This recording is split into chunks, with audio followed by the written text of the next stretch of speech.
আবার একটি নতুন রেসিপি নিয়ে আপনাদের বাসায় চলে এলাম। কচু, বেগুন, আলু আর চিংড়ি শুটকি দিয়ে রেসিপিটি শুরু থেকে শেষ পর্যন্ত দেখবেন।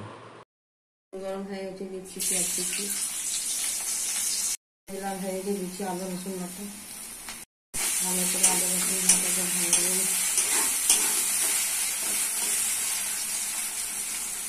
রসুন লাল হয়ে গেছে, দিচ্ছি মশলা, হলুদ গুঁড়ো 1 চামচ, লঙ্কা গুঁড়ো 1 চামচ, জিরা গুঁড়ো 1 চামচ, ধনে গুঁড়ো 1 চামচ, লবণ 1 চামচ।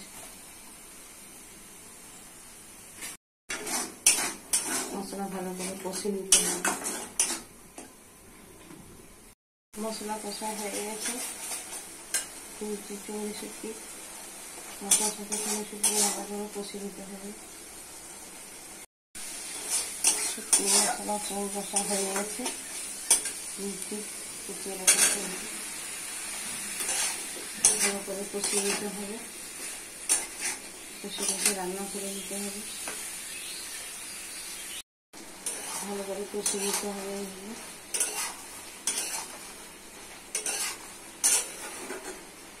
ঢাকা দিয়ে দিয়ে রান্না করে দিতে হবে।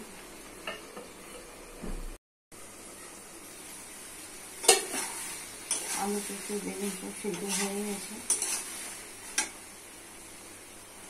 দিয়ে দিচ্ছি জল।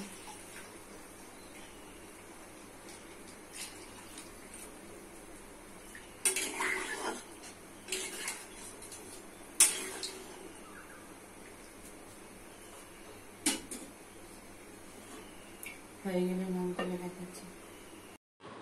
রেসিপিটি রেডি হয়েছে, কত সুন্দর, কত টেস্টি। বাড়িতে করে খাবেন, পরিবারে করে খাবেন, বন্ধু বান্ধব খাওয়াবেন। সাবস্ক্রাইব করবেন, সঙ্গে থাকবেন, পাশে থাকবেন।